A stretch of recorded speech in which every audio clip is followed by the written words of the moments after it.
Well, that are coming over the bunker, about 16, 17 yards through the air and about 5 yards of green to work with.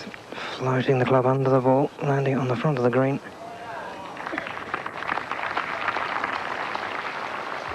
Well, no hiding place for Seve tomorrow. He's out in the singles and no doubt another couple of hours on the range tonight to try and find something that he can take out there. And maybe if he's in between the pull and the push, it might be an idea to go out and try and hit everything from left to right. It would certainly put a bit more height in his backswing instead of being so flat. And at least if you know you're going to hit it one way, it does make the fairway a little wider.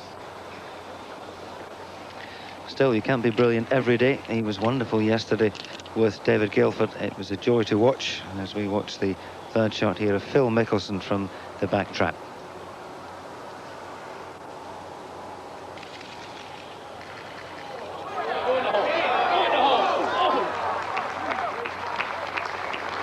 And watching on the screens, you'd have thought that was a totally flat green. He is one of the best chippers, bunkers, manoeuvre of the ball round the green, and even he couldn't stop that.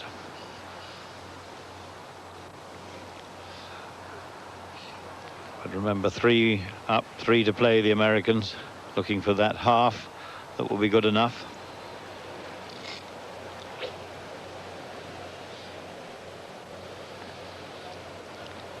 Lauren Roberts in the final match, and the European players, of course, it was their honour. They're both in the middle of the fairway.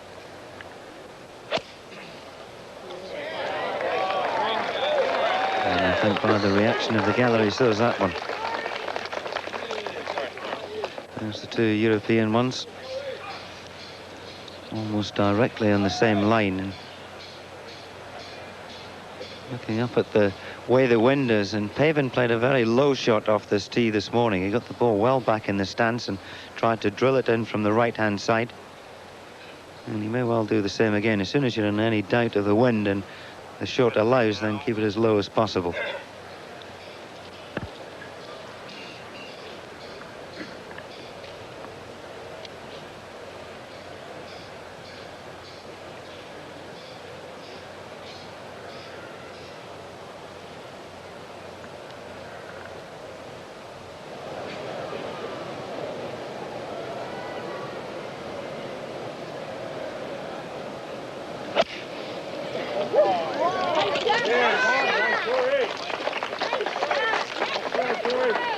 So nothing in the tee shots there. Shorter one from Pavin, but well, it might suit him to get his blow in first, and the shots for the green ahead to 16. And David Guilford,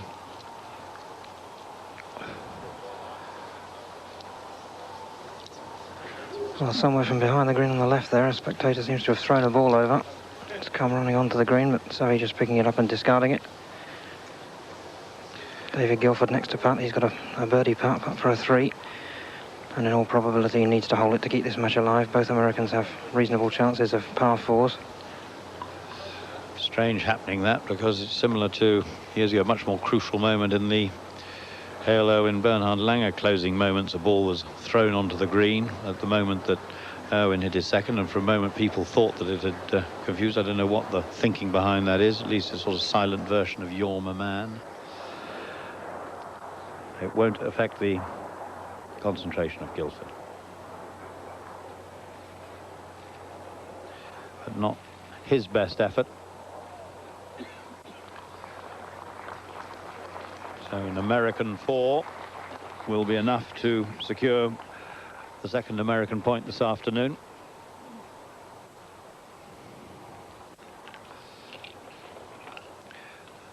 And it's very interesting how these games have stayed there. The shape of the match was formed very early in the round. Holes went fairly near the beginning, and the games have been really unable to bring them back, with the exception of course, the final game, which went 2 down. Europe went 2 down and has hauled itself back to all square. Importance then of a good start. This for the match.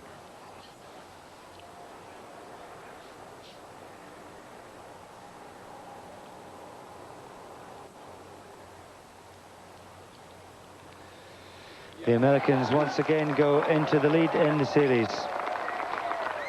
Apart from Jay Haas secures victory for him, and Phil Mickelson, Seve Ballesteros and David Guilford couldn't quite repeat the brilliance of yesterday. But a very enjoyable match to watch nevertheless.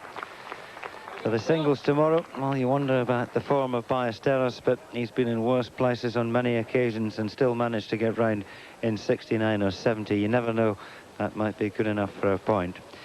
So that changes the full leaderboard. Faxon and Couples posted the first victory. Wisdom and Rocker took care of Love and Crenshaw 3 and 2. And by the same score, Jay Haas and Phil Mickelson successful over Ballesteros and Guilford. We have to get a point out of this match.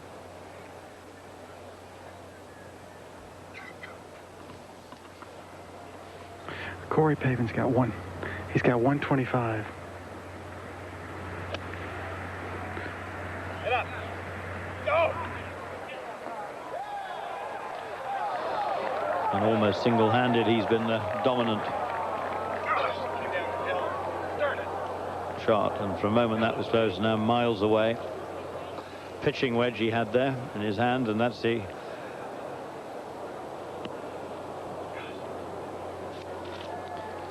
Well, the American colleagues there congratulating their team on winning that third match.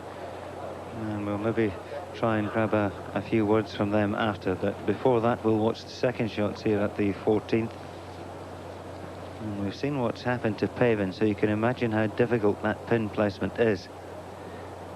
Two ways of playing it. You can give it as much height as you want and throw it past the flag and let the spin bring it back to the hole.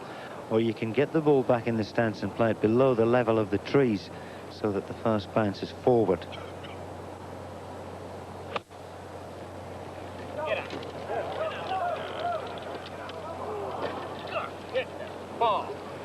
That one coming up short of the green.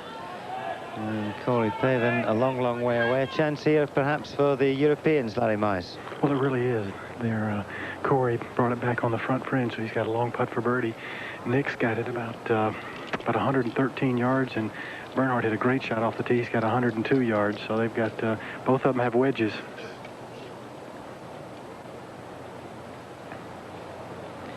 Well, in past years, no one has liked this situation more than Faldo. It's something he thrives on. He loves pressure. He's lived with it over the last 15 years or so.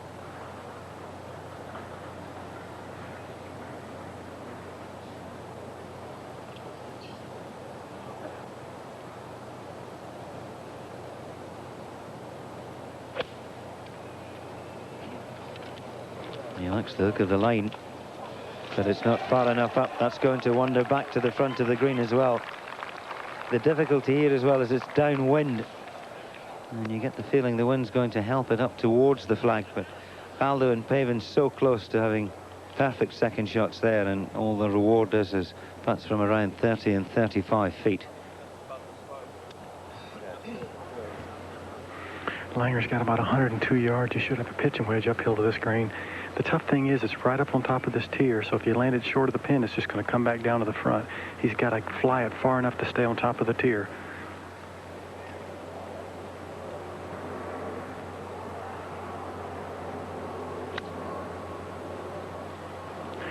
This looks really good right here. Looks really good. And you perhaps can't see that. It's trying to go way down, but it might have helped. And we'll just have to see. That hadn't finished rolling when the camera cut away from that. We'll see in a moment, but it had a lot of spin on it and was still moving. That will be down beside Corey Pavin's, I would have thought, and not much reward for 3 good shots. And Lauren Roberts coming up short. He's going to have a difficult third one. But birdies is what win games in this class of golf. We'll take a short break. That's the way the 4 balls have gone. You're watching the Ryder Cup 1995, the 31st of this event. It's live on Sky Sports. And a very good effort. That's only a 4, and you feel almost grateful when he's putted that he has missed the hole and hasn't got a birdie 3. Most lethal match player I've seen in years, this man, because he's such an imaginative and creative golfer, not a classic swinger of the club. So the danger man only a par, but really you wouldn't say that any of the putts were good birdie opportunities. No, you wouldn't. And to be perfectly honest, if they can roll it up beside where Corey Pavin did, they'll have done fairly well. Langer certainly coming up the steepest part of the green. The Americans in for 4. Pavin's putt conceded. And you see the situation there in the top left-hand corner of your screen. Europe 7, the USA 8. It was 5-3 overnight. Brilliant performance by the Europeans this morning. Brought it back to level. 3-1 they won there. And we need to try and get out of this 2-2.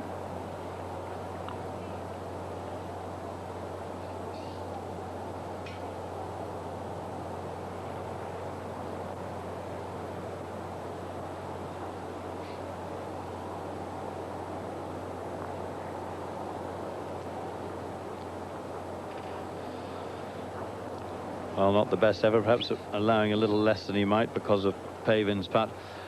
And well, you've got two very hard and experienced men in this on behalf of Europe.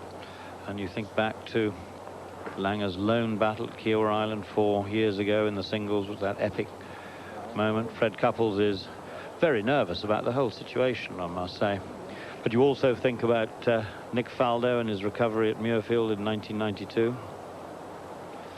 And how he clawed his way back, having been had his hand on the Open Championship trophy, gone 2 shots behind and then clawed his way back. So they're experts at this. And his partner will have said, count me as being in 4. Give it a go.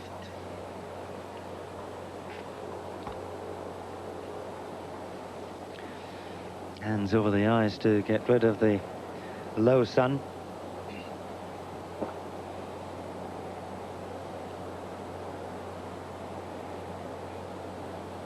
You can see the hole in the shadow of the 3rd tree, the one nearest to the right of your screen.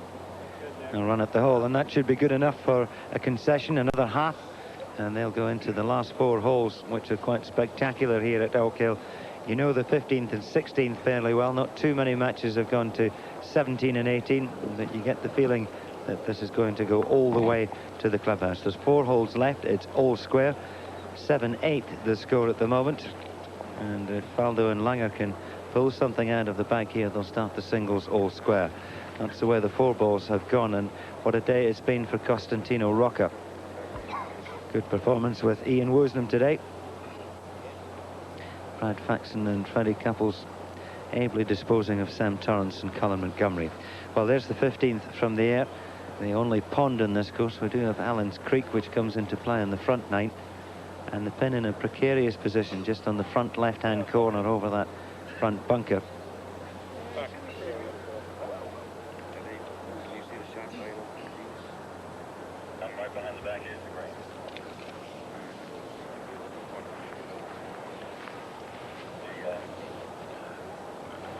And trying to look up and see what the wind is doing at the height that the ball will get to.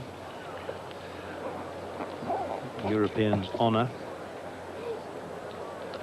And not always to one's advantage to be first. There you see how the wind is blowing from right to left down at the green. It'll be stronger than that up above.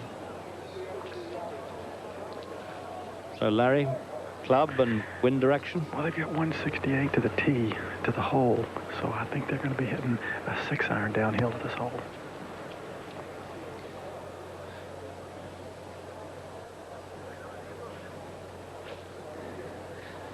Larry, if you were a betting man, who would your money be on in this last 4 ball? Oh, it's a toss-up. You and I don't know. They're both such tough competitors, such good players. Nick Faldo's got a 5-iron he's hitting in here.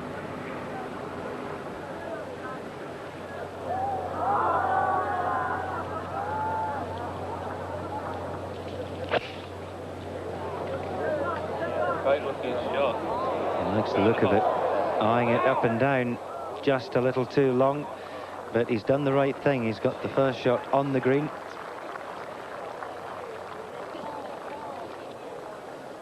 Such a difficult pin placement, because if you land the ball some 6 feet short, you're on the downslope and you're not likely to get any spin. The first bounce will take all the spin off it. The only way of getting it close is to take a more lofted club and draw it in from the right-hand side so it's going into the bank. 6-iron for Lange. So Faldo not on full power there, trying to finesse a shot in, and he made a pretty good job of it.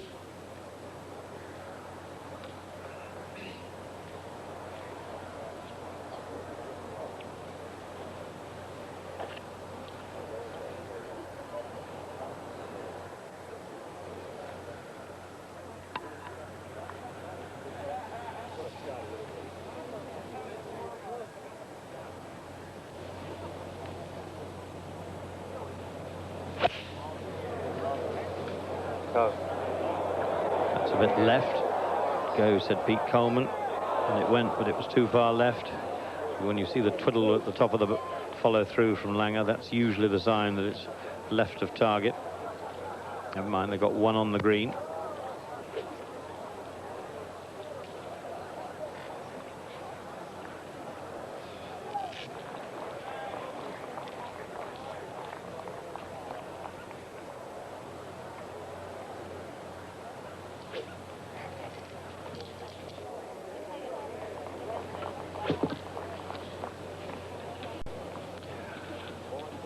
Five-iron for Faldo, 6 for Lange, 5-iron again for Roberts.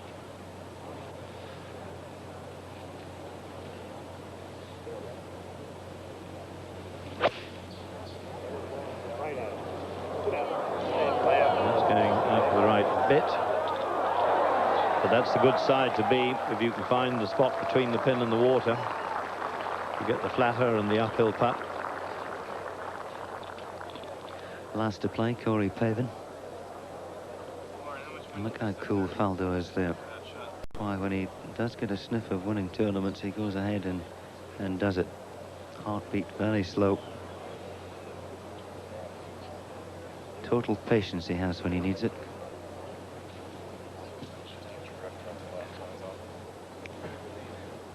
Pavin, I think, will try and play the same shot as Lange. I think Lange was trying to turn it in from right to left. Pavin, of course, can play both ways, but I would expect this one to start on the right of the flag and come back towards it.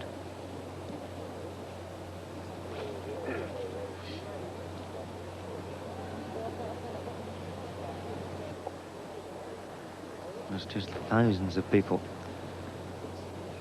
here at the 15th in silence. Started it right. There's the turn now at the top of the flight, and oh, that's just fantastic. You see, he drew it into the bank, so the first bounce was going into the slope rather than away from it. It's a shot that Faldo doesn't use that often. Faldo flew it straight at the flag. But another brilliant shot there from Corey Pavin. Well, Phil Mickelson and Jay Haas finished a few moments ago, taking out Seve and David Guilford. We can now go down and hear from them. They're with Tim Barter.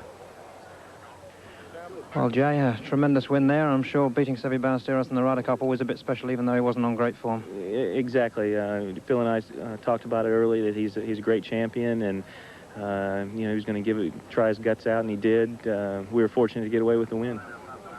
And Phil, your rookie experience in the Ryder Cup and going beautifully, 2 out of 2. Well, it had a good. I've had 2 really good partners. You know, Corey got me off to a good start yesterday, making a 40-footer on the first hole, and today Jay birdied 2 and 4, and we got off to a good start. So we've had good starts, early leads that have given us some momentum, and it's made my first Ryder Cup a little bit easier.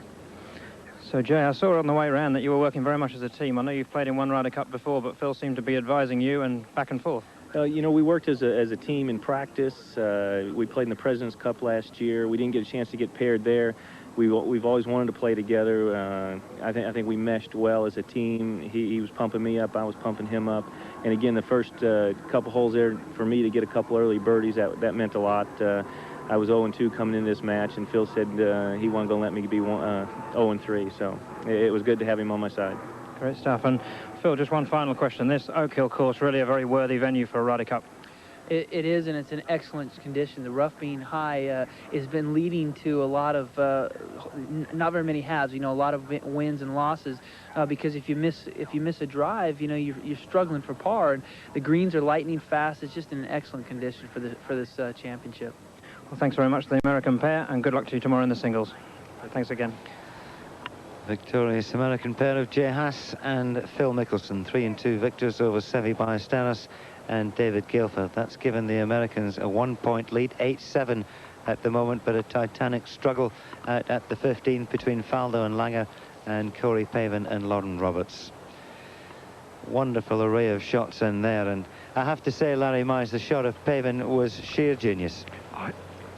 It was just a great shot. He got Lauren was on the green. He got to take that 6-iron. He just turned it in there perfect. He couldn't have come off any better. And he's got a perfect putt straight up the hill in the cup. Bernhard's got a very difficult shot. As you all know, it's sloping away here. It's going to be hard to stop it.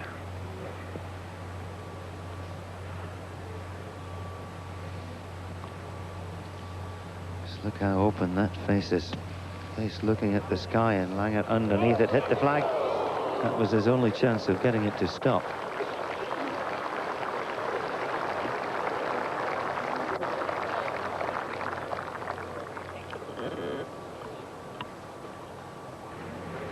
I just took a look at Nick's putt.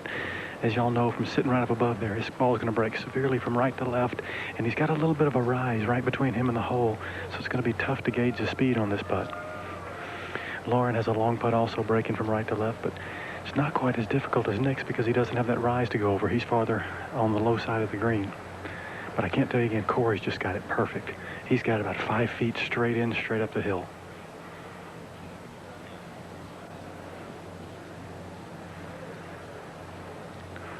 Larry Watkins with the earpiece. He's had that in since very early this morning, some 7:30. Corey Pavin maybe staring into the pond for inspiration. Doesn't need it. He's played some fabulous shots over the last 2 days, and he really has been the engine room of the American side.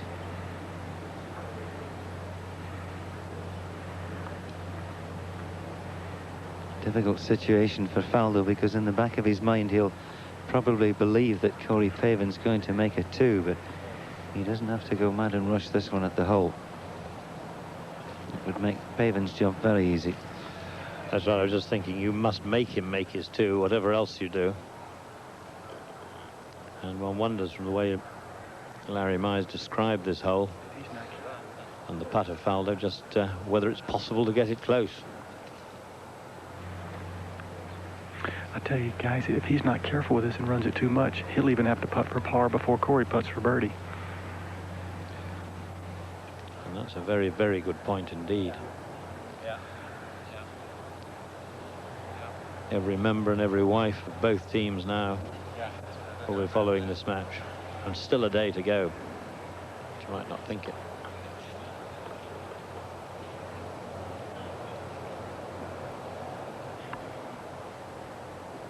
The Pavin stare. David Guilford and his wife behind the green. He played his part in gaining a point yesterday.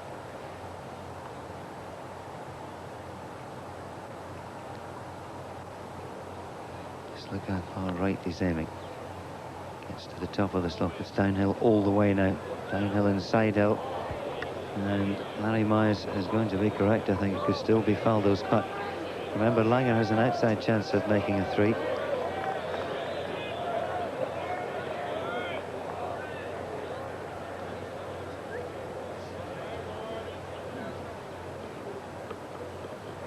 Next to putt is Lauren. He's got, like I said, a long birdie putt back up the hill, breaking right to left, and he'll be next to putt. Whatever happens, the Americans with 2 birdie putts on the 15th to take a 1-hole lead to the 16th tee. Gallagher a little more tense than he was before the 4 balls started. Huge psychological advantage, Bruce, if you can go ahead this late in the game. Yes, for them, because they've been clawed back, and if they could get a little bounce here. As we said before, you mustn't let them win with a 3.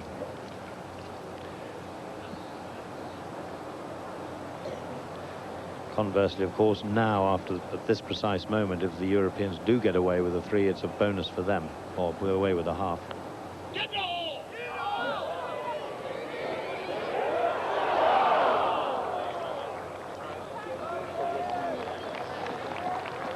1 down, 1 to go. As regards the Americans, good try. Early couple's fiancée with the dark hair, Tanya. They got engaged earlier this week at the gala dinner, the gala dinner as they call it over here. And looks like Langer may be going first.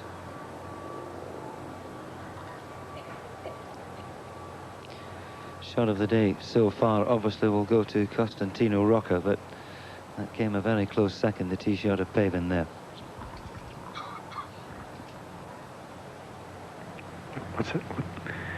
Yeah, Bernhardt's got it coming up the hill, but it looks like they're going to let Nick go ahead and try and knock it in first.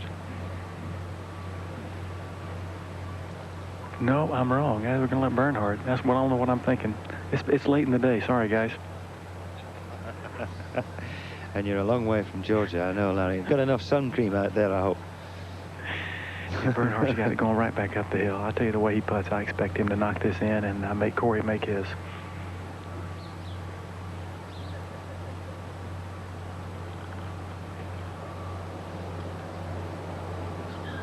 Executive Director of the European Tour in close attendance to the European captain.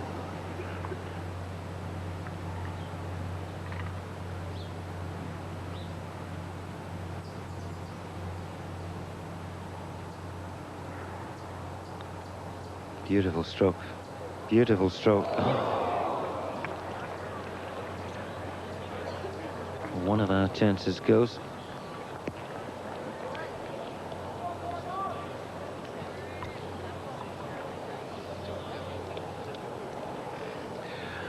And Larry was correct.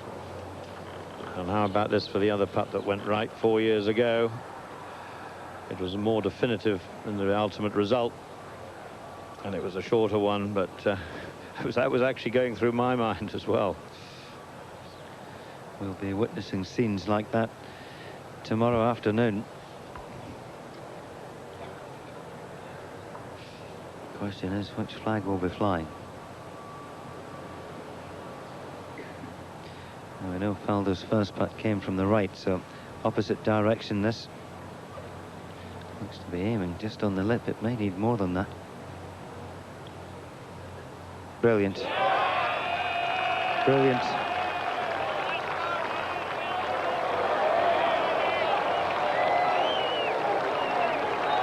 Warm applause from Bernard Gallagher. European voices in full song, but for how long? Because Corey Pavin has seen the way Bernhard Langer's putt has gone. It's on a similar line to that.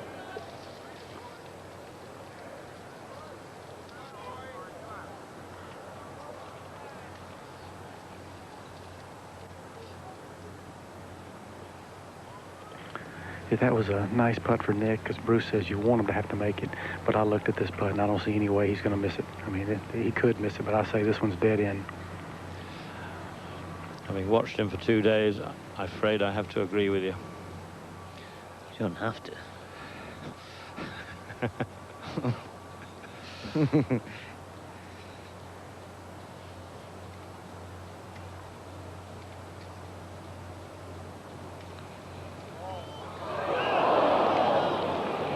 Well, the good news is Larry Mize will be back with us tomorrow for the singles.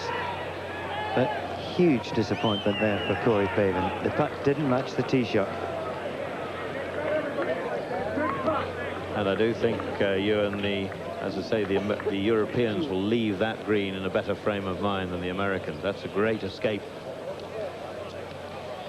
Seve Ballesteros with his new manager there, Roddy Carr, son of Jill Carr, very famous amateur from Dublin in Ireland.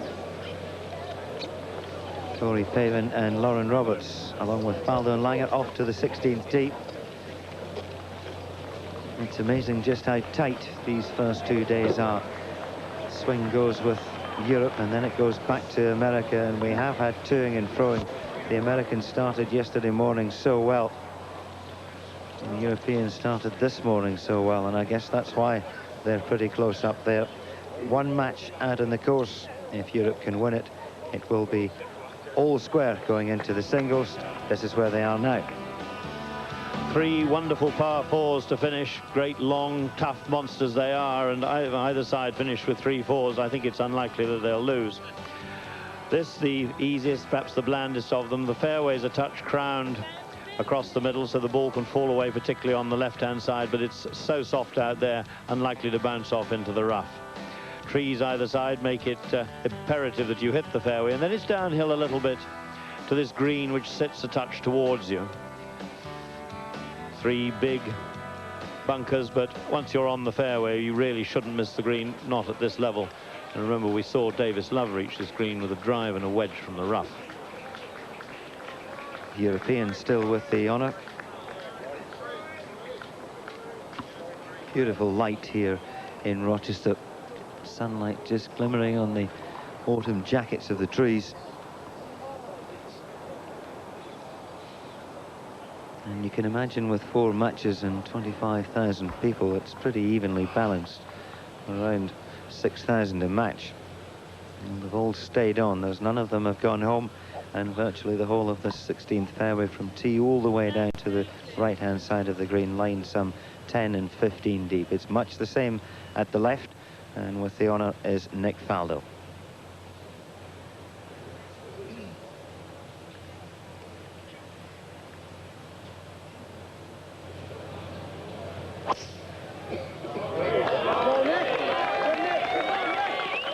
Nice smooth rhythm from Faldo, and right down the middle of the fairway. And if we don't get anything out of this, you have to think we're a little up against it, because we have the 2 best minds out there on our side.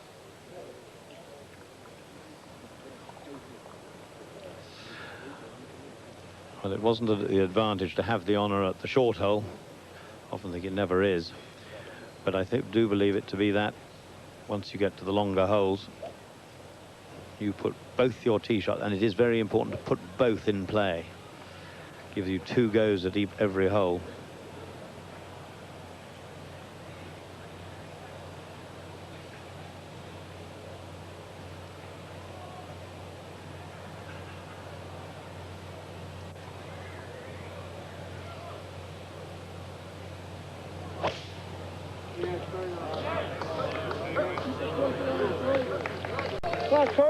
And that'll do. It's not going to go into the deep stuff. No, that's okay. That's just like a lush good lie. It's the thick stuff that gives you the main problems. That's all right, although it's laying down a little bit.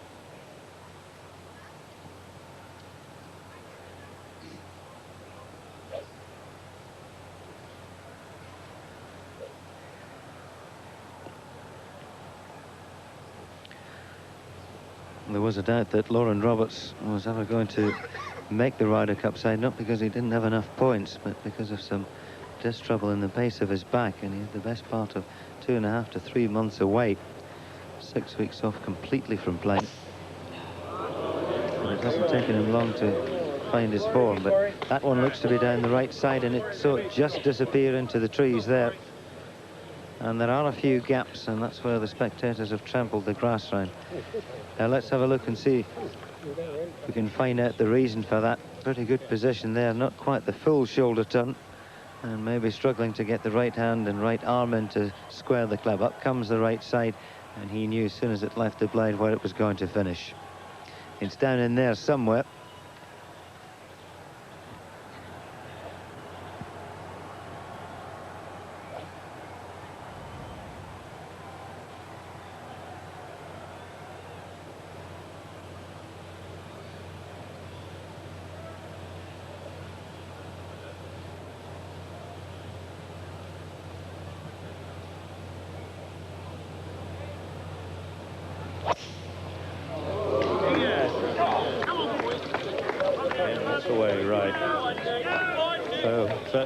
Certainly from the tee advantage, Europe, but you can find some good lies and clear shots in there. We've seen 1 or 2 already the first 2 days, so we'll have to wait and find out. Well, the marshals will be in there, and with the pin on the right, the Americans really have nothing going for them. 1 4-ball on the course. Faldo and Langer all square with Pavin and Roberts. We'll be back in a couple of minutes. No need for me to tell you to stay where you are. But the last one certainly isn't going to finish there, because all square and 3 to play, and if this one's halved, it's going to go all the way to the 18th.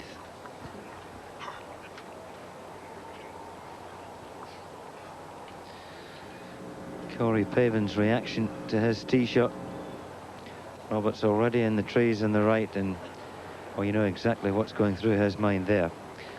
But as we've said, there's a lot of good lies, and Corey Pavin has found one of them. The question is, does he have a gap to the green, Larry Mize? Yes, he does. He's over there where the gallery is trampled down the rough. Him and Lauren both are. He's got to play a low punch shot. But as you know, that's a shot that Corey can play and try and run up on the center. Lauren's a little better off. He's a little farther right and doesn't have the tree limbs to go under. And he can get it up in the air and play a shot in there. It's still going to be hard to hold it. But they both got pretty good shots considering where they hit it. They did indeed. And I think the players in practice would have looked at the side to miss this fairway if they were going to do so. That's the sort of research they do. There's the ball. I think that was the one of Lauren Roberts where he could get up and really even take a left to right aim at the green. I mean, at the pin.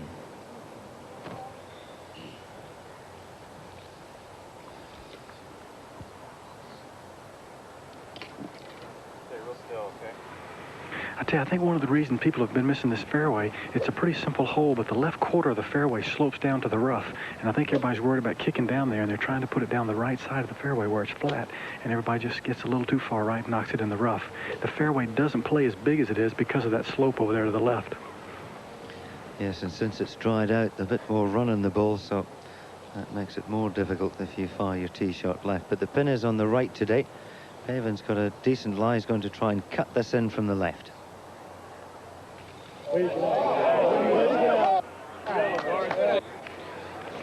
And got too much over the top, had to keep it down too much. So the more dangerous of the two, one has to feel, is won't be a factor, or at best a par 4, and even then some magic required for that. Yeah, Lauren does have a much better shot. He's sitting flat. The ball is kind of like sitting down just a little in a depression, which may keep it hard to keep it from spinning the ball very much.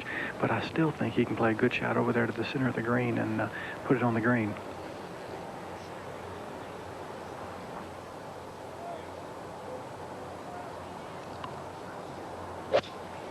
Oh, yeah! Poor Arden for Lauren Roberts, and he's certainly got a good flight in it. And exactly what Larry Mize said. Comes up just a little shy. Pavin with very little chance, I think, of making a 4, but this is recovery shot from Roberts may well yield one, and the Europeans may need a birdie to win it. Sitting in a depression, and yet he managed to get steep enough into it. Watch the angle of attack here. It's the ball first, and then out comes the turf. And cut that one beautifully into the neck of the green. But Bernhard Langer is just off the fairway. How far, Larry? They're both about the same distance. They've got 181 yards to the hole. The wind's helping a little bit, so it's either a 5 or a 6 iron. I can tell you it's a 6 iron, and Langer looking at it. Bunker right, maybe. It is.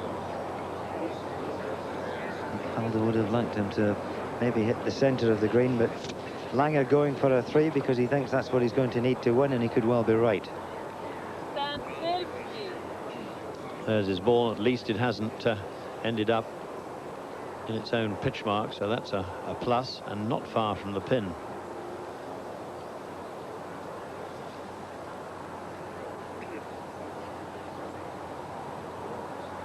Yeah. Nick just hit right there. It's going just a little bit left, but it's really good. No, actually, it's right at it. Very good shot. It started left, but it drifted back onto the flag. And if you look at the last 4 Arden shots Faldo's hit, they've never left the target.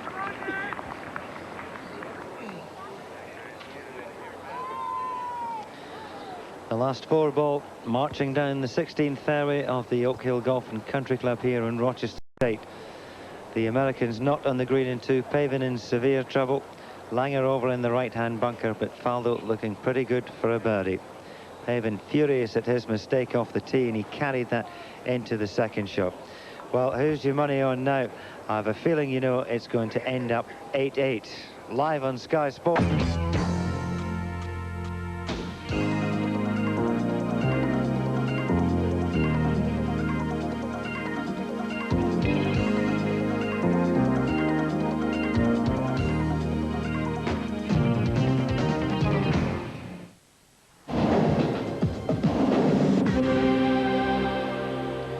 5 after 11 o'clock p.m. back in Great Britain. It's 6:05 here in New York State. This is Pavin's third to the 16th.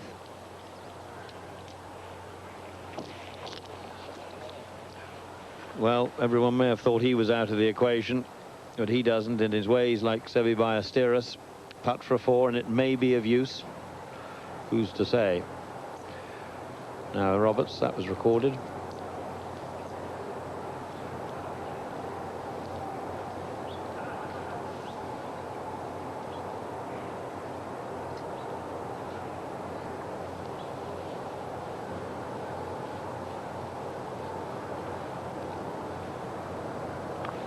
Chip and run with a 7-iron. Trying to hold it. Oh. Why is it that skills rise the greater the pressure? 2 brilliant shots from the American pair there. Pavin from thick rough on the right and had hardly any green to fiddle around with, and landed it on the right and brought it to a standstill. Seve supporting the side. Man that played in the Ryder Cup behind him with distinction, Manuel Pinero, but this was the second of Faldo, and Larry Mize said it started off on the left-hand side, but just look at the way he cut it back in from left to right. Look how it finished right down the throat of the flag there, and that back will move from Faldo's right, but before that, the third shot of Langer. Well, he was thinking only of putting that in. There's no question of Faldo 3 putting from there and him having to get a 4, so he's out of it, but his partner's there in pole position. Neither of the Americans stoned dead. Have another look at this, and he was just literally trying to pop it on the fringe of the green, maybe even use the rough to slow it down, because it was downhill all the way to the pin.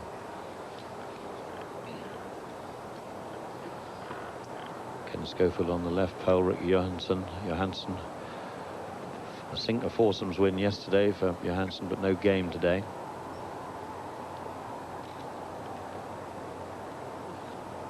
Langer going to go ahead, I think. Maybe not, I think. Behind Faldo. And I think it comes from the right. Do you agree, Larry Mize? Yeah, Faldo's got a good putt at it. He's about 8 or 9 feet going right at it. I think it may swing. I didn't get a chance to look at it, but I think it may swing just a little from his right to his left. But a really good putt. If this is the kind of putt you want to have in this situation.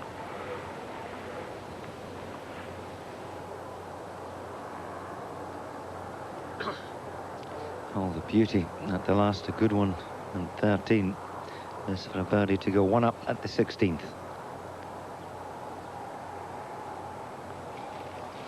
It's left, is it? Oh, just started 2 straight.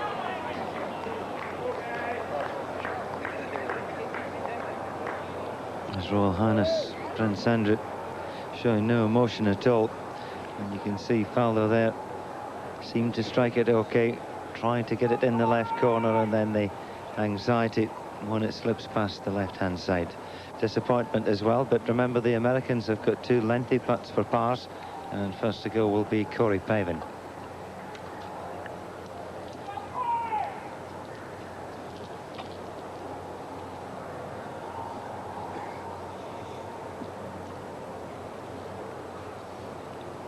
That's the commercial side of Corey Pavin. This is the nitty-gritty. Yeah, Corey's got about 5 feet. This one again, just like Nick's, at a different angle, but should swing a little bit from right to left. Another good putt. I think that him or Lauren one will make it. Lauren's got about 4 feet, but I don't think Lauren will get a chance to putt, really. He missed that last one. I don't think he's going to miss this one. Okay.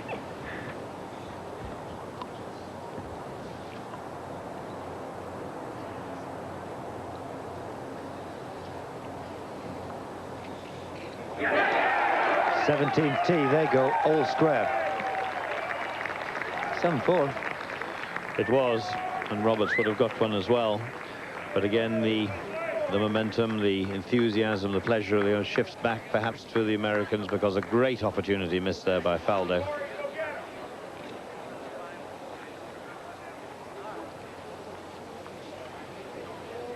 That's the way it stands. Europe 7, the United States 8. Faldo and Langer locked in a confrontation with Corey Pavin and Lauren Roberts. It could go either way.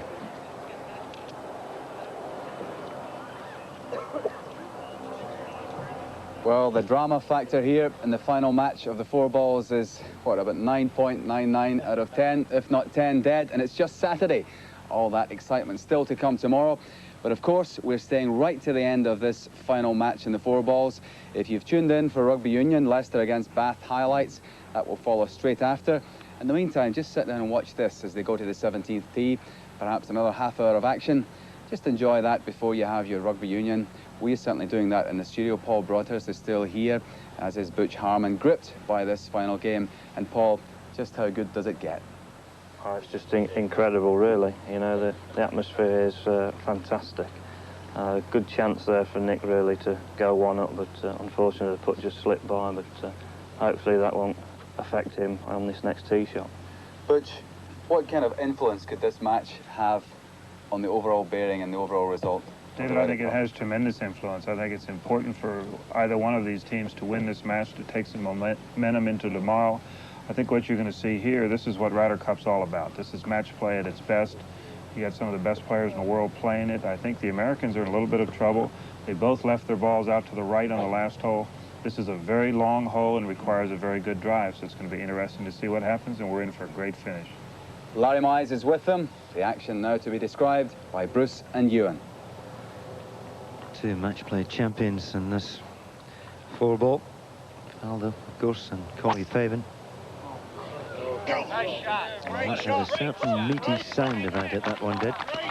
It's up the right half, and it's long enough to have skipped past the elbow of the dog leg, and he couldn't walk up there and place that any better.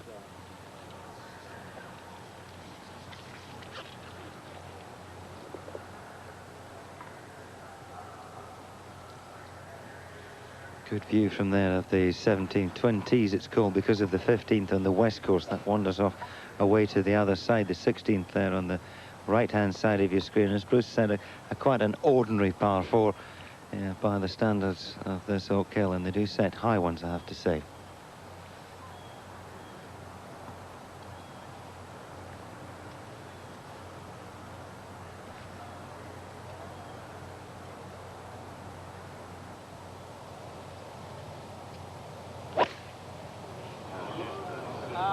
Who's and ours? I think he's cut that.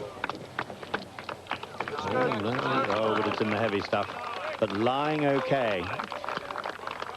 As you've been watching, you've seen that once you get under the trees, of course, the trees stop the growth of the grass, and that's not bad at all. They won't know it yet because you really can't see over the top of the hill to where they've hit it. That's all right.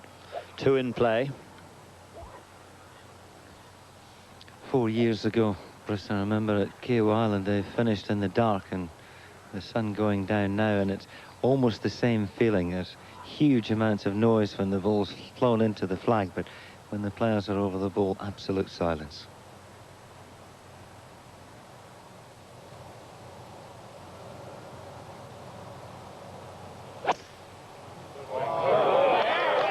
That's a better one, no cut about that. Yes, and well, if there is any omens from that occasion, it was 8-all at the end of the second day there. But Seve and Ollie, because that's who it was, had to halve their match on that occasion. Faldo and Langer have to win theirs.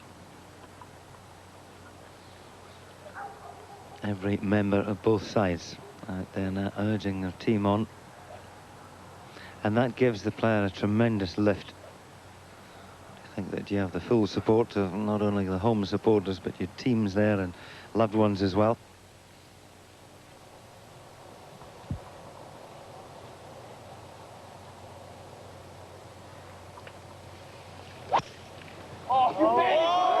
Yeah, that's a little bit out the bottom, and I think that's too much over. Similar, and they've been fortunate again. A good drive from Roberts, but Corey Pavin too far right, but the ball seems to be sitting up okay, and he'll be able to move that one in from left to right.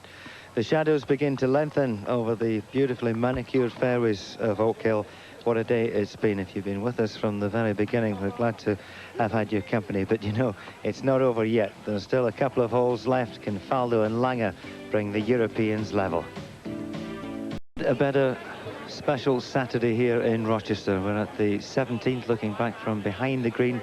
And as the camera zooms back down the fairway, we'll find the 4-ball of Nick Faldo, Bernhard Langer, Corey Pavin and Lauren Roberts. 2 in the rough and 2 virtually on the fairway.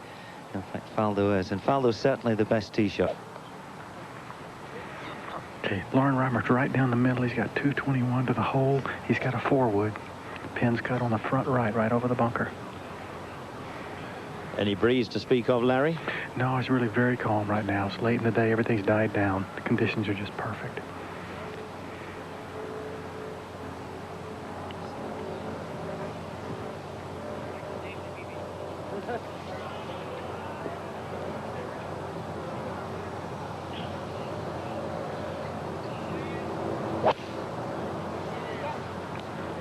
Good solid hit from Roberts. Plenty of height. Looks good. It's a quite magnificent shot. Good shot. Larry, is that the same 4-wood that he won the Nestle Invitational with at Bay Hill? Second shot into the last? I would think it probably is the same 4-wood, yes. And he had a great shot there. Corey will be next to play. He's in the rough. He's got about 220. He's got to hit a low cut under these tree limbs, but since the tree's pretty close, he can still get it on up in the air. It's, you know, he doesn't have to keep it too low. But he's got to cut it a little more than Bernhard. Bernhard's about 5 yards in front of him and a little farther left, so he doesn't have to cut it quite as much, but both of them have to hit the cut to get it on the green.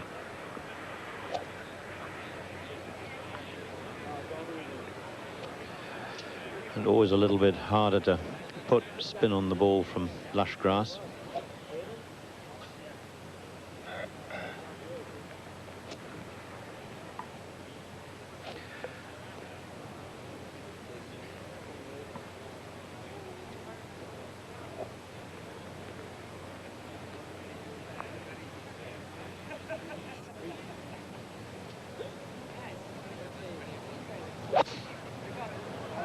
Not too much. Oh. A little bit right, and I think short. Yeah, it's just overdone it a bit. And so the danger man not bringing one off there. Of course, it was the 4-wood, little 4-wood at Shinnecock, which did him so much good in the US Open, but not that time. Yep, Bernhard will be next to play. He's got 215 to the hole. He's got an iron out. I'd say, no, I'm sorry. He's got a fairway wood out. He's got to cut it in there too. He's got to start it over there at the right side of the left bunker and cut it back into the green. The pin's really in a good position for this shot, so he's got a good lie in the rough like Corey did. So let's see if he can pull it off.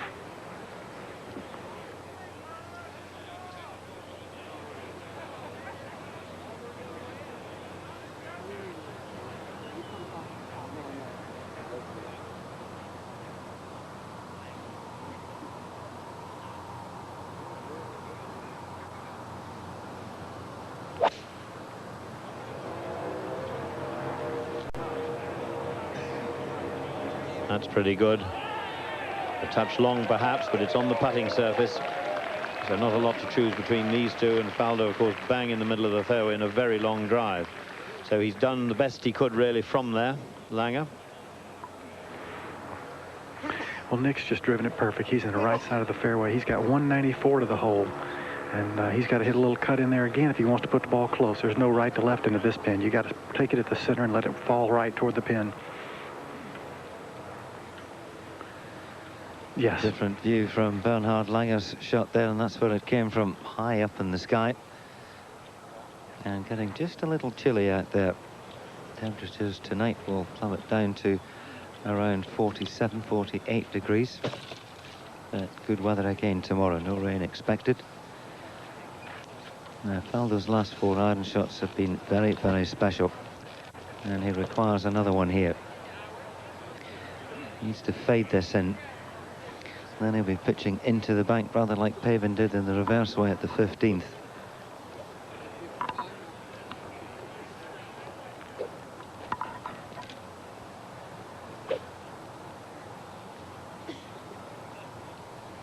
Bernard talking like Seve now, hands all over the place.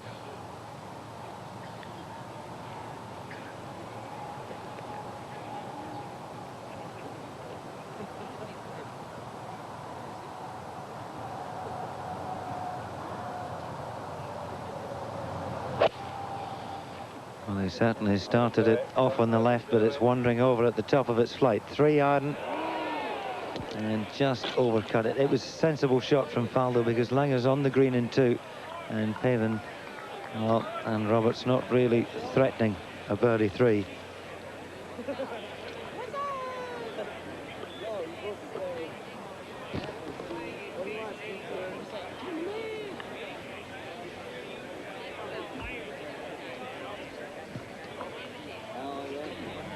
So the suspense goes on, and it will go right on to the end of the 18th because we're staying with it. And how crucial this match could be is illustrated by this. This is the situation after 2 days going back. The last time that Europe trailed going into the singles was in 1981 at Walton Heath. Interestingly then, Europe actually led at the end of the first day, but America came back 7-1 on the Saturday to take that lead into the final day. So ever since then, it's always been an advantage. But I wonder perhaps if Ewan and Bruce, they're not altogether persuaded by statistics, might see it more as an omen rather than a stat. It's very interesting how close they've been over the last few years after the second day, and no matter what happens to this match, it's going to be the same again. We keep thinking it's going to go one way. It could end all square, which would mean that the Americans have a 1-point advantage. Corey Pavin looking as if he's got a pretty poor lie. We know Faldo's in the bunker, 2 players on the green. And not really threatening a 3. A 4, I would think, with half this hole. But you never know. Lauren Roberts has held a few pretty good putts in his time. Pavin perhaps looking for his caddy, is he? I just went over and took a look at Corey. He's got a so-so lie. Not good, not terrible, but where he is, it's going to be awfully hard. He's got to just hope he hits it and hits the pin. I think it's going to be hard to stop it. He really does. He wants to try and put it close just to give Lauren a chance to go at it. So I think he'll take his 60-degree wedge, open it wide open, and play that high blast shot like out of a bunker, high and soft. And just you hope for the best. You hope you land it just on the green or right in the fringe and just let it bump on and can put it up there close.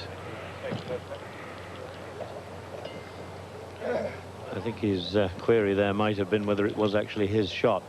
Joe Black, past president of the PGA of America, just having a quick look to say that it was him. It was either, might have been Bernhard Langer at the back of the green.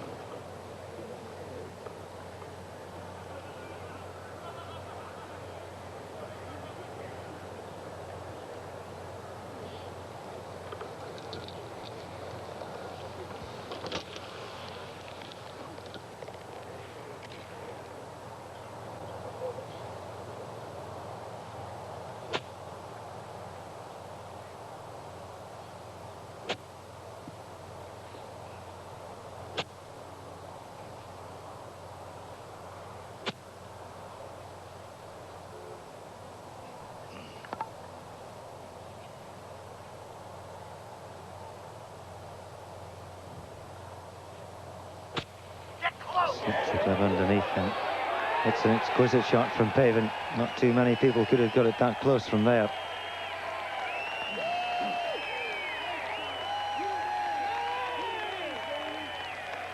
Noise out there, quite incredible.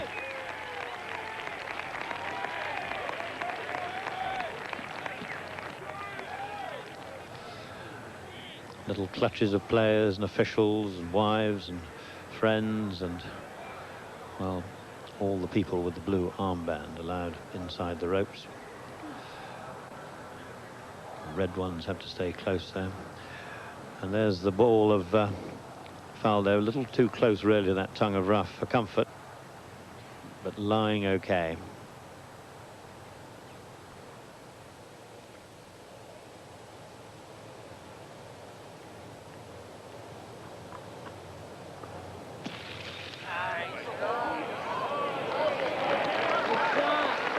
Second bucked out to the right, but when you think he got the distance, correct there. Tremendous amount of feel and good shot from Faldo and from Pavin, but the best they can do is force.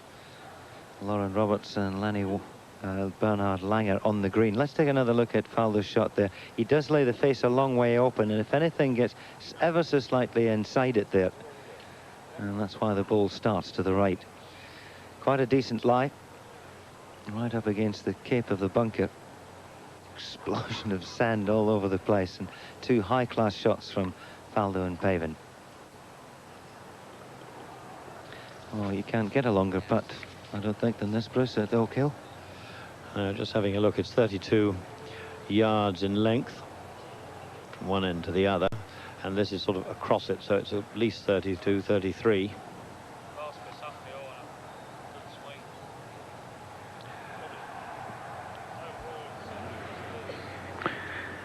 Yeah, this is Bernhard's got a hard putt. It's coming down the hill, and it's gee, he's a long way away. The big thing is just to get the pace right. I mean, he could make this, but all he wants to do is put it right up by the hole to make sure they've got a sure four.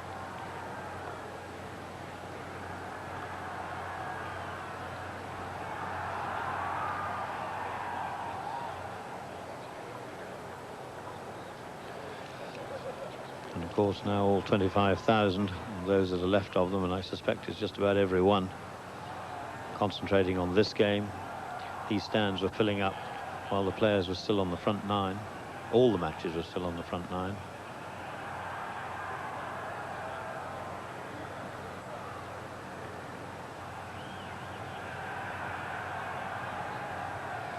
Bernard Gallagher's come a long, long way from Bathgate. He was a member of Dalmahoy and played a bit of golf at Rathhill Park, which is near Edinburgh Airport, and then down to Ifield he was attached to, which is pretty near Gatwick Airport, and then from there to Wentworth. Superb career. Langer for a 3 at 17.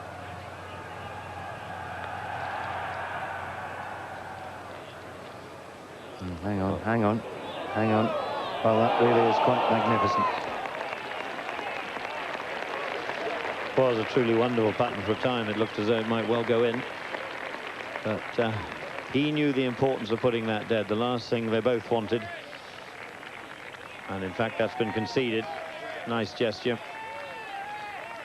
and that's as near as you get as an expression of admiration from Pavin for somebody else's shot.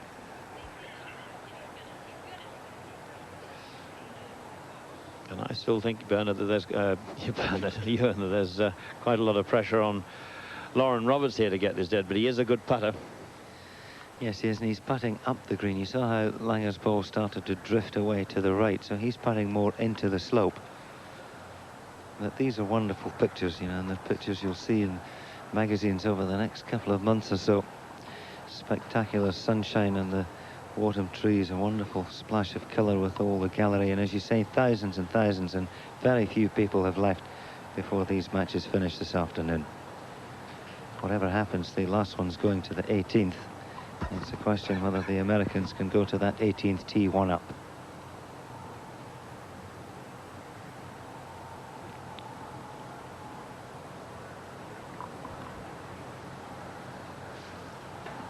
Better view of it from there, and you see what I mean about the slope. It will come from the left. He'll have to start this on a good 12 to 15 inches left of the hole.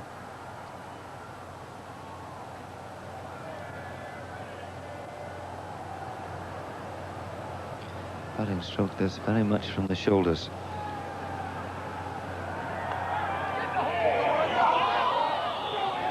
Good looking putt. It was bang on line. It just needed another 6 inches or so. So the 17th halved, as was the 15th and the 16th. The Americans made a great job of the 16th hole, managing to get a 4 there when both players were way offline off the tee. One hole to go on the second day of the 31st Ryder Cup. And if Nick Faldo and Bernhard Langer can capture that 18th, the first 2 days, well, they'll be exactly the way they started on Friday morning. Costantino Rocca, what a day. A hole-in-one, 2 victories. What a year it's been for him. And Phil Mickelson, 2 Ryder Cup matches so far. This is his first Ryder Cup team and 2 victories tucked under his belt as well. Brad Faxon was an able companion for Fred Couples. Surprising that Couples and Love were split up, but Faxon played some excellent golf, holed some vital putts at the right time, notably at the 10th and 11th when they started back 3-2, and that was too strong for Colin Montgomery and Sam Torrance. Well, that's where they're going to go now. The 18th, and the pin fairly central, favouring the right half of the green. A long sweeping dog leg from left to right, and well, this is certainly a hole that you could say is worthy of the final hole in a Ryder Cup match. Yes, if 17's a long brute, this is not quite so long, but it's more intricate, and it asks just as many difficult questions. And the old Mexican way has been going up there. They've been waiting anxiously to see what will happen to the scoreboard by that 18th green, and they've got the best of all possible solutions. It's match all square, 1 to play. Europe to drive first. All these players have been down the 18th as well, so they know all about it.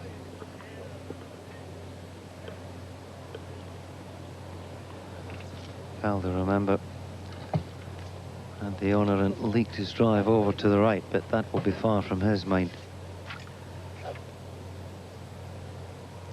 Out with the driver he's been using all season, stuck with it, performed very well in the early part of the US PGA Tour, and a man who doesn't miss too many fairways.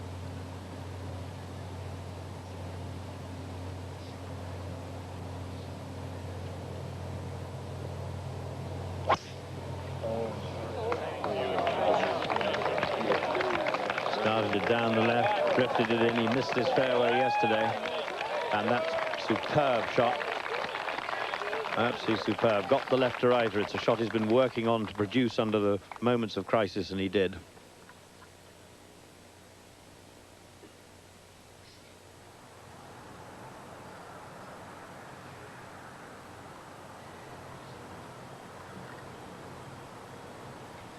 Maybe that's what's been missing in Faldo's life this year. He hasn't got himself in contention enough, because that's where he likes to be.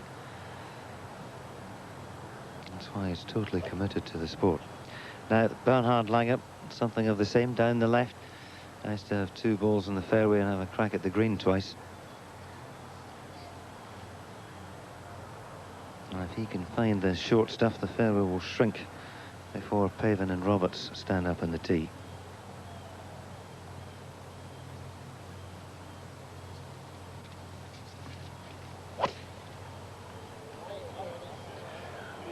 It's right, if anything. And that's over in the rough on the right hand side. You can still see it, but even if he can get that far up to the, because it's over 200 yards, get that up to the green, it would be very difficult to stop it on what is effectively quite a shallow green. Second time today, Roberts goes up 18. He was 1 up this morning with Peter Jacobson versus Ian Woosnam and Philip Walton.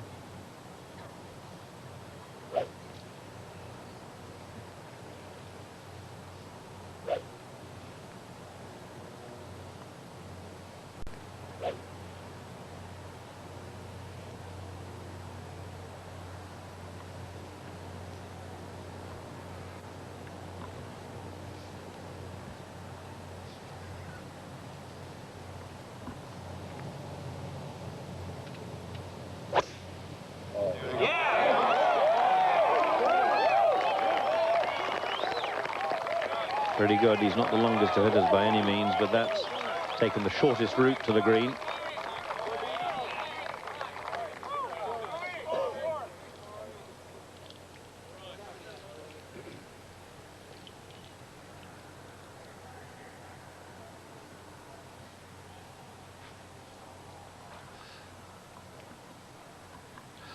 And very interesting, you can tell from where Pavin has teed the ball up, the sort of shot, the shape of shot he has in mind. The left to righter, his stock shot.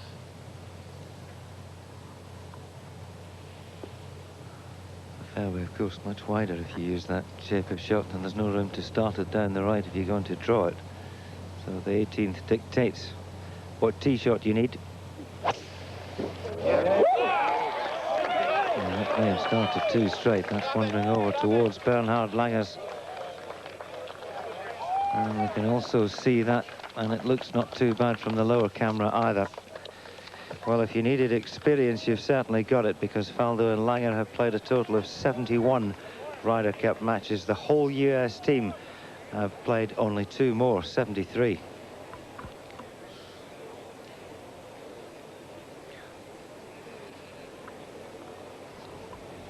So as the players in the final match stride up the 18th to take the applause, rightly so. There is the walk they have ahead of them from the galleries, who have been waiting there, as Bruce was saying, for such a long time. They've been enjoying themselves with Mexican waves all along the left-hand side there, right up to the galleries around the greens. Well, they're about to wait for their heroes coming up in a match which could still go either way, and which could crucially influence the eventual destination of the 1995 Ryder Cup. So, what contributed to this great finish? Let's review the story of the day, starting with the morning foursomes results. Nick Faldo and Colin Montgomery got us off to a great start against Curtis Strange and Jay Haas, winning 4 and 2. And then what a victory for Sam Torrance and Costantino Rocca. 6 and 5 was the result against Davis Love III and Jeff Maggott. What a start. And we were beginning to talk about a 4-0 victory for Europe, but that wasn't to be. Ian Woosnam and Philip Walton suffered a 1-hole defeat at the hands of Lauren Roberts and Peter Jacobsen.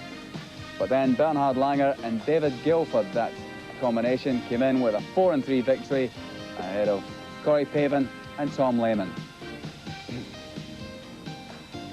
On then to the 4 balls, and all of a sudden a different flavour as the balance of, well, perhaps luck began to swing in favour of the American team.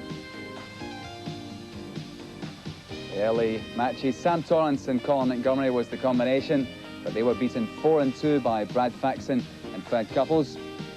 Again, Costantino Rocca was at the thick of things, this time partnered by Ian Woosnam. 3 and 2 they won against Davis Love III and Ben Crenshaw. And of course, the third match, Seve Ballesteros and David Guilford, sadly defeated 3 and 2 by Jay Haas and the young superstar Phil Mickelson. So it's all down to the last match. It's Nick Faldo and Bernhard Langer, who have never been ahead all day, but they've held in to show real guts against Corey Pavin and Lauren Roberts. And whoever wins, it's going to be a worthy winning team to take the score either 9-7 to the States or 8-all into the last day.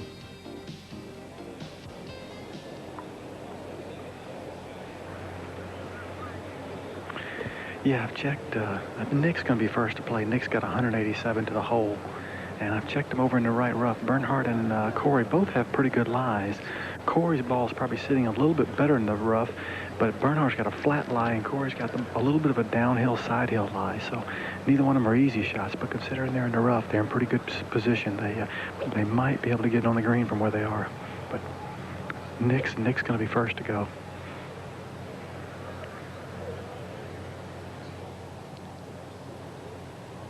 He needed a similar shot at the 17th, and he just overcut it. He's 196 yards, and this is a 3-iron.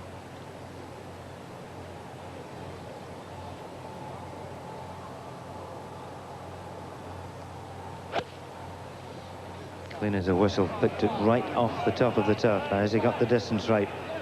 A truly magnificent Faldo Arden shot, arrow-like into the middle of the 18th green. And that will give him something to think about. It will. The great thing is he's got his ball on the green first. And that's so important. You have to think it'll take a shot of remarkable quality for the Americans now to win this match.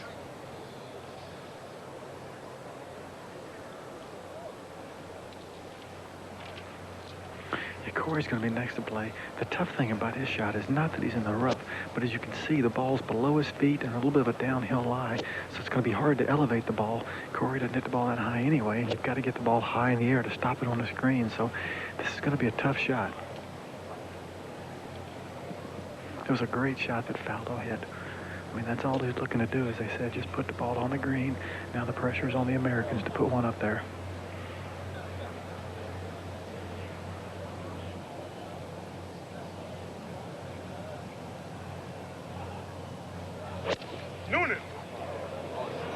He's got it up. He's got it going a bit right, and he's hit a truly magnificent shot. You saw his stance.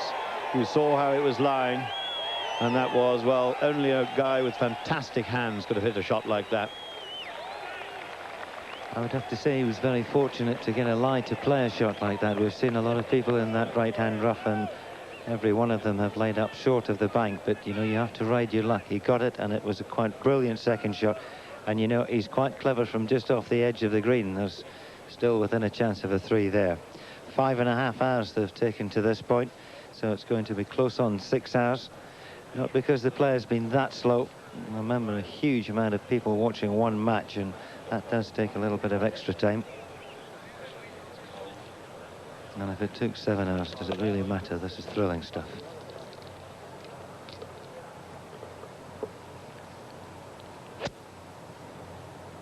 Bernhardt's down. He's got a nice flat lie. His ball's not sitting quite as good, but he's going to be able to get it out. The hard thing is going to be able to whether he's going to be able to stop it. So Bernhardt's got about 100 and 190 yards to the hole. So I'm sure he's going to be taking somewhere around a 5-iron, trying to get up in the air and stop it as quick as he can. 5-iron.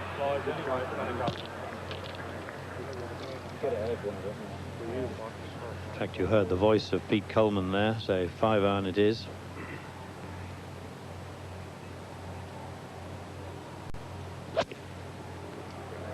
This one's gone way left. Understandable too. It was quite quick from the top of the swing, the transition into the downswing, and I think Bernhard was worried more about getting the height rather than the line. Hands got into the fray very quickly there, and you see the club going past him, and he was certainly keen to get as much elevation, because if you fire it at the flag with a low flight, there's no real chance of stopping it on the green. And with Faldo in reasonable shape, he had every reason to try that shot. Yeah, Lawrence just driven it perfect. He's got 187 to the hole. He's fixing to hit it here. And with Corey up there, he ought to try and stick it in there close.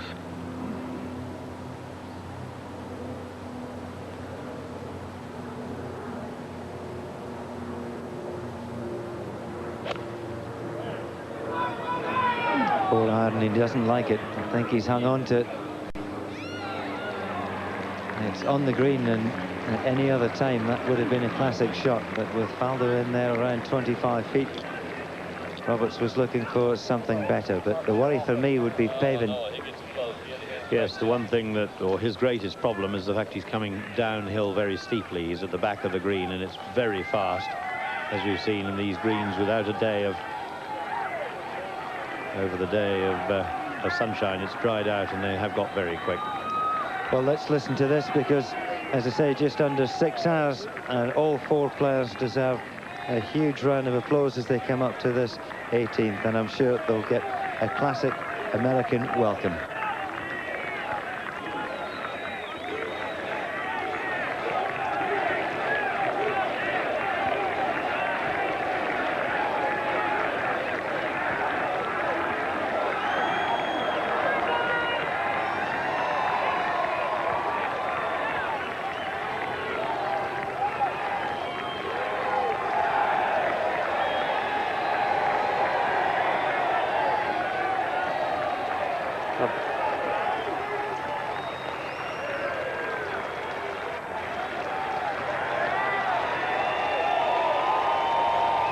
So we've had splendid entertainment and drama for 2 days, and the second day isn't finished yet, as the final match takes its richly deserved applause on the 18th. A good deal more to come there. That sets up the big finish tomorrow in the singles day. 12 singles matches.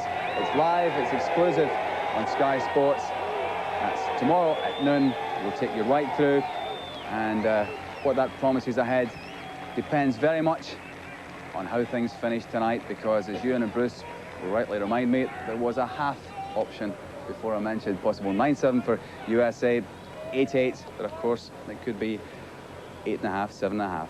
Back to Ewan and Bruce.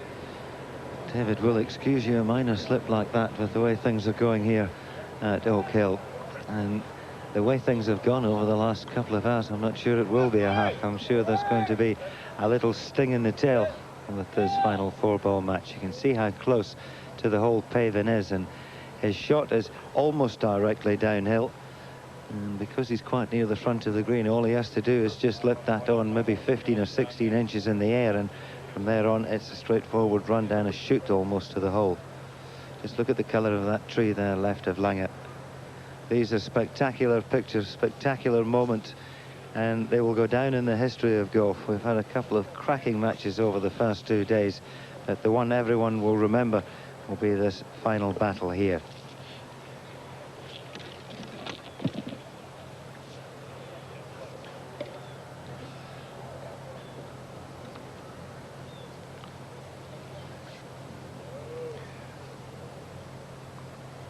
First to play, Lange, trying to decide whether the pitching wedge or the sand wedge.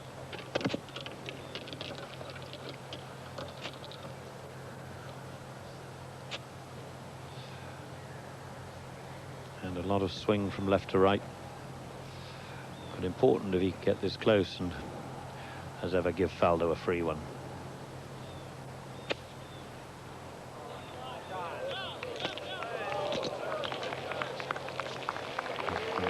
Not bad, didn't start it up high enough.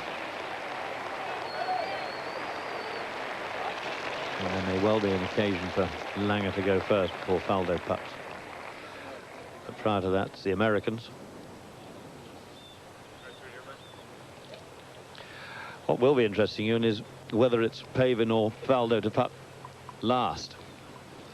I got the feeling that Pavin was ever so slightly closer, but camera angles can be deceptive. Larry Mize perhaps will be able to clear that one up for us. Yes, Corey is a little closer than Nick, so I think if they call the referee in, I think Nick will have to go first.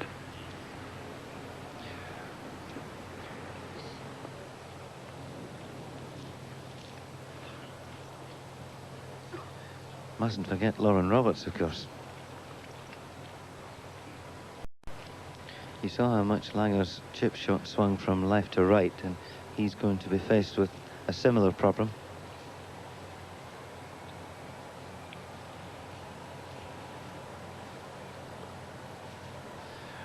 And he'll know it's very important that he secures the four if he possibly can, because it may just not be possible for Pavin to stop his ball from up there, only if he hit the pin and fell in.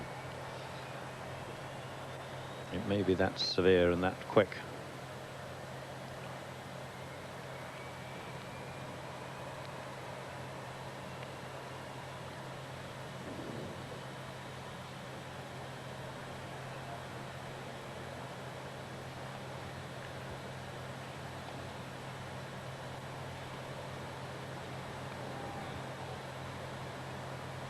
Don't need words over these pictures.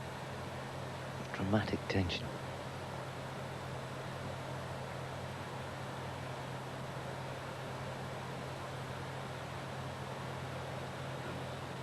He's been so close in his first 2 years of captaincy. Virtually nothing in it at Kiawah. 15-13 at the Belfry. And it's much the same here at Oak Hill. Roberts for a 3 at the 18th.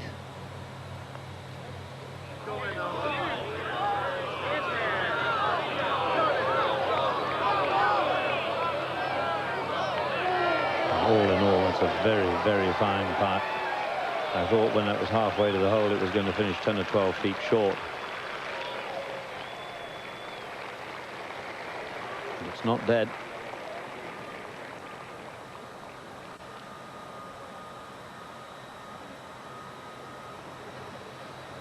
Faldo now surveying the scene, having a chat with Pavin to see who's going to play next. I think it's very important whose putt it is. There's so many different things, and if they've agreed that it's one another, that's fine, but I would have thought if it's close, they'll call in the referee and his tape measure. Joe Black in charge of this, past president of the PGA and of America. And the tension is, well, visible there on Langer's face.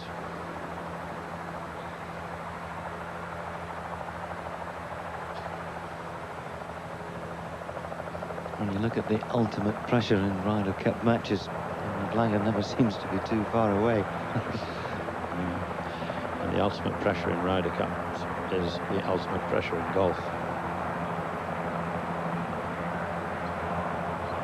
Gallagher chews on a piece of grass, anything to calm the nerves. Jane James, the wife of Mark James, next to him, and well, it looks like Corey Pavin's going to get the nod here. Yeah, I'm surprised they didn't call the referee, and I really thought Nick's away, but I guess I'm wrong. So Corey will be first to play, but this chip is a little bit downhill, and it's going to break right to left. So it's a touchy little shot, but it's definitely chip-in material. Are you surprised, Larry, he hasn't left the pin in? No, not really, because I think it's better to, if you're going to try and make it, I think it's better to take it out. And his partner fairly close in 3. This is the one I'm worried about. It's online. I just had a feeling when he got that second shot out of the rough at 18. Goodness gracious me.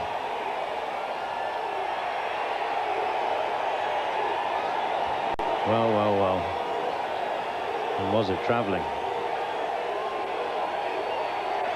Well, he's looked, if there was a man who was going to do that, if there was ever someone on either side who was going to do it, it would be Corey Pavin. And he's gone and done it. Has Faldo got the reply? I think he may well have. But you saw how quickly that went in, and had the flag been in, Larry Mize was so right, it would have kicked out. But it got enough of the hole and found time to run its way around the edge. And while the noise at the 18th here at Rochester is deafening. And Pavin is a man who loves centre stage. But Faldo is no loser. We've still got a chance of knocking this one in and making the score 8.5, 7.5. And that is absolutely vital. That 1 point would mean so much mentally when the first singles match tees off tomorrow.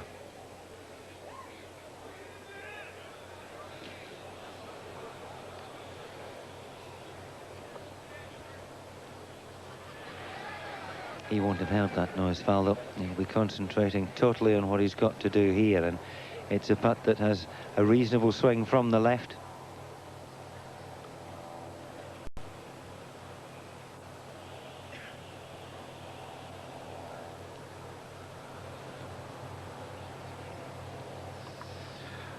But Europe didn't need that.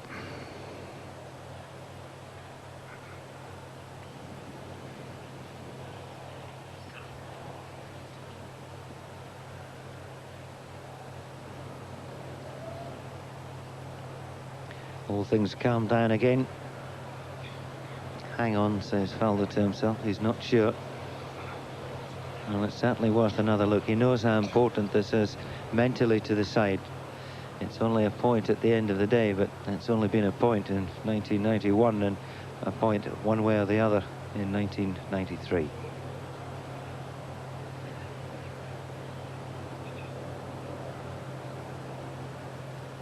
Langer looks to the skies. Faldo deep in concentration. Pensive Jane James round the 18th green. Can Faldo knock this in and keep the deficit to just 1 going into the final day? It's on its way, but it's too high, and it's a bitter blow for the European side. Corey Pavin hits his drive into the rough at the right at the 18th. He finds a lie, plays a quite brilliant second shot, and well, words can't describe the third. A birdie at the last, and after a terrific battle this afternoon, it's Corey Pavin and Lauren Roberts that defeat Nick Faldo and Bernhard Langer. It's 3-1 to the Americans in the afternoon, and you can see the overall total there at the top of your screen. USA 9, Europe 7.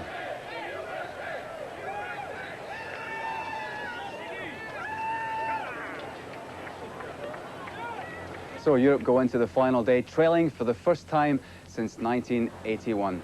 It's really been a breathtaking day here at Oak Hill, which epitomises the unique attraction of the Ryder Cup. You can see another one tomorrow with the singles. We're on the air at noon. Get yourself in front of a Sky system somewhere for that. For the moment, on behalf of the entire Sky Sports